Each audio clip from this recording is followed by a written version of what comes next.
ನಮಸ್ಕಾರ ಆತ್ಮೀಯರೇ, media house ಕನ್ನಡಗೆ ಸ್ವಾಗತ. 2023ರಲ್ಲಿ ಕಾಂಗ್ರೆಸ್ ಸರ್ಕಾರ ದೊಡ್ಡ ಮಟ್ಟದಲ್ಲಿ ಗೆಲುವಿನ ನಗೆ ಬೀರಿತ್ತು.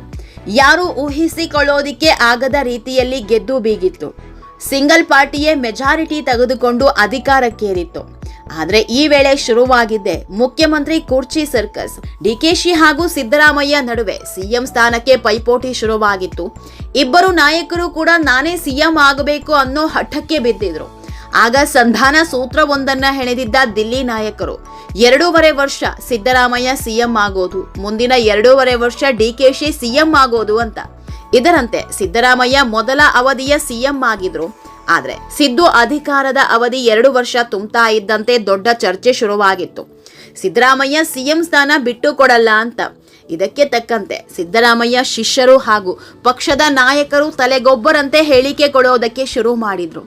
5 ವರ್ಷವೂ ಸಿದ್ದರಾಮಯ್ಯ ಅವರೇ ಸಿಎಂ, ಯಾವುದೇ ಕಾರಣಕ್ಕೂ ನಾಯಕತ್ವವನ್ನ ಬದಲಿಸೋ ಮಾತೇ ಇಲ್ಲ ಅಂತಿದ್ರು. ಹೋದಲ್ಲಿ ಬಂದಲ್ಲಿ ಇದೇ ಹೇಳಿಕೆ ನೀಡ್ತಾ ಇದ್ರು. ಕೊನೆಗೆ ಸಿದ್ದರಾಮಯ್ಯ ಪುತ್ರ ಯತೀಂದ್ರ ಕೂಡ ಇದೇ ಹೇಳಿಕೆ ನೀಡೋದಕ್ಕೆ ಶುರು ಮಾಡಿದ್ರು. ಸಿದ್ದರಾಮಯ್ಯ ಅವರೇ 5 ವರ್ಷದ ಸಿಎಂ ಅಂದಿದ್ರು. ಈ ಎಲ್ಲಾ ಬೆಳವಣಿಗೆ ಮಧ್ಯೆ ಸಿದ್ದರಾಮಯ್ಯ ಕೂಡ ನಾನೇ 5 ವರ್ಷ ಸಿಎಂ ಆಗಿ ಮುಂದುವರಿತೀನಿ ಅಂದಿದ್ರು. ಅಲ್ಲಿಗೆ ಡಿಕೆಶಿಗೆ ಕುರ್ಚಿ ಸಿಗೋದು ಬಹುತೇಕ ಡೌಟೇ ಅನ್ನೋ ಮಾತಿತ್ತು. ಆದ್ರೆ ಸಿದ್ದರಾಮಯ್ಯ ಸಿಎಂ ಆಗಿ 3 ವರ್ಷ ಆಗ್ತಾ ಇದ್ದಂತೆ ಕುರ್ಚಿ ಬಿಟ್ಟು ಕೆಳಗಿಳಿದ್ರು. ದಿಲ್ಲಿ ನಾಯಕರು ಹೇಳಿದಂತೆ ಸಿಎಂ ಸ್ಥಾನವನ್ನ ಡಿಕೆಶಿಗೆ ಬಿಟ್ಕೊಟ್ರು. ಆಗಲೇ ನೋಡಿ ಬಿರುಗಾಳಿಯಂತೆ ಒಂದು ಸುದ್ದಿ ಹಬ್ಬಿತ್ತು. ಡಿಕೆ ಶಿವಕುಮಾರ್ ಅಧಿಕಾರ ನಡೆಸೋದು ಅಷ್ಟು ಈಸಿ ಇಲ್ಲ. ಸಿದ್ದರಾಮಯ್ಯ ಸಿಎಂ ಸ್ಥಾನದಿಂದ ಕೆಳಗಿಳಿತಾ ಇದ್ದಂತೆ ಕಾಂಗ್ರೆಸ್ನಲ್ಲೇ ಬಿರುಕು ಮೂಡುತ್ತೆ. ಅದರಲ್ಲೂ ಸಿದ್ದು ಬಣದಲ್ಲಿದ್ದವರು ಡಿಕೆಗೆ ಅಷ್ಟು ಈಸಿಯಾಗಿ ಸರ್ಕಾರ ನಡೆಸೋದಕ್ಕೆ ಬಿಡಲ್ಲ. ಪಕ್ಷದಲ್ಲಿನ ಅಸಮಾಧಾನ ದೊಡ್ಡ ಮಟ್ಟದಲ್ಲಿ ಸ್ಫೋಟಗೊಳ್ಳುತ್ತೆ. ಡಿಕೆಶಿಗೆ 2 ವರ್ಷ ಅನ್ನೋದು ತಲೆನೋವಾಗಿ ಪರಿಣಮಿಸುತ್ತೆ. ಬಹುತೇಕ ನಾಯಕರಿಂದ ಸಹಕಾರ ಸಿಗಲ್ಲ ಅನ್ನೋ ಮಾತನ್ನ ರಾಜಕೀಯ ತಜ್ಞರು ವಿಶ್ಲೇಷಿಸಿದ್ರು. ಆದ್ರೀಗ ಆಗ್ತಿರೋದೇ ಬೇರೆ. ಡಿಕೆಶಿಯನ್ನ ಕಟ್ಟಿ ಹಾಕೋರೆ ಇಲ್ಲದಂತಾಗಿದೆ. ರಾಜ್ಯ ಕಾಂಗ್ರೆಸ್ ಪಾಲಿಗೆ ಅಭಿಷಕ್ತ ದೊರೆಯಾಗಿ ಮೆರೆದಾಡ್ತಿದ್ದಾರೆ.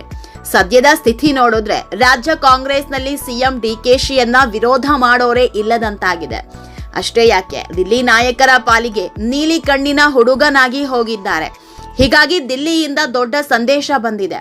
ಇದೆಲ್ಲದ್ರ ಬಗ್ಗೆ ಇವತ್ತಿನ ವಿಡಿಯೋದಲ್ಲಿ ಹೇಳ್ತಾ ಹೋಗ್ತೀವಿ.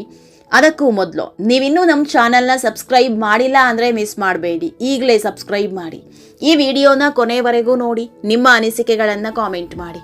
ಆತ್ಮೀಯರೇ, ವಿಧಾನ ಪರಿಷತ್ ಚುನಾವಣೆಯಲ್ಲಿ ಕಾಂಗ್ರೆಸ್ ನಡೆಸಿದ ತಂತ್ರಗಾರಿಕೆ ಇದೀಗ ಹೈಕಮಾಂಡ್ ಮಟ್ಟದಲ್ಲೂ ಮೆಚ್ಚುಗೆಗೆ ಪಾತ್ರ ಆಗಿದೆ. ರಾಷ್ಟ್ರ ಮಟ್ಟದಲ್ಲಿ ಕಾಂಗ್ರೆಸ್ ಹಾಗೂ ಮಿತ್ರ ಪಕ್ಷಗಳಿಗೆ ಹಿನ್ನಡೆ ಉಂಟಾಗ್ತಾ ಇರುವ ಸಂದರ್ಭದಲ್ಲೇ ರಾಜ್ಯದಲ್ಲಿ ನಡೆದ ಬೆಳವಣಿಗೆ ಕಾಂಗ್ರೆಸ್ ಹೈಕಮಾಂಡ್ಗೆ ಅಚ್ಚರಿಯ ಜೊತೆಗೆ ಸಂತಸವನ್ನ ಉಂಟು ಮಾಡಿದೆ. ಕೆಲವು ದಿನಗಳ ಹಿಂದೆ ನಡೆದ ವಿಧಾನ ಪರಿಷತ್ ಚುನಾವಣೆಯಲ್ಲಿ ಕಾಂಗ್ರೆಸ್ಗೆ 5ನೇ ಅಭ್ಯರ್ಥಿಯ ಗೆಲುವಾಗಿತ್ತು.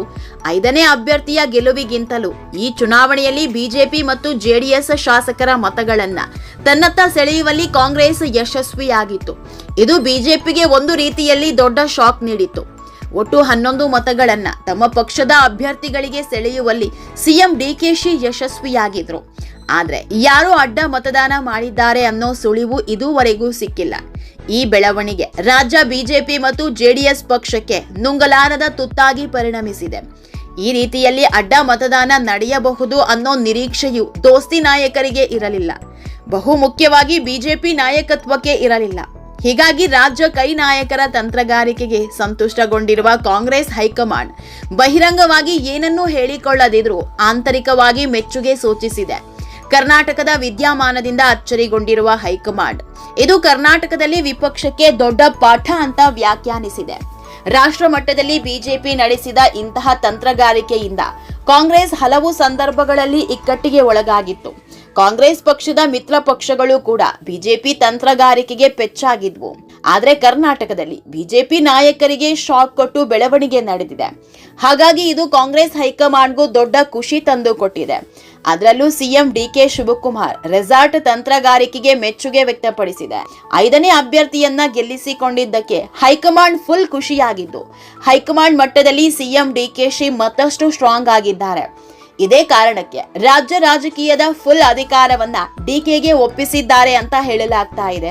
ಅಲ್ಲದೆ 2028ರಲ್ಲೂ ಪಕ್ಷವನ್ನ ಅಧಿಕಾರಕ್ಕೆ ತರುವ ಜವಾಬ್ದಾರಿಯನ್ನ ಡಿಕೆಶಿ ಹೆಗಲಿಗೆ ವಹಿಸಿದ್ದಾರೆ ಅನ್ನೋ ಮಾತು ಕೇಳಿ ಬರ್ತಾ ಇದೆ. ಆತ್ಮೀಯರೇ, ಈ ವಿಡಿಯೋ ನಿಮಗೆ ಇಷ್ಟವಾದಲ್ಲಿ ಲೈಕ್ ಮಾಡಿ, ಶೇರ್ ಮಾಡಿ, ಕಾಮೆಂಟ್ ಮಾಡಿ.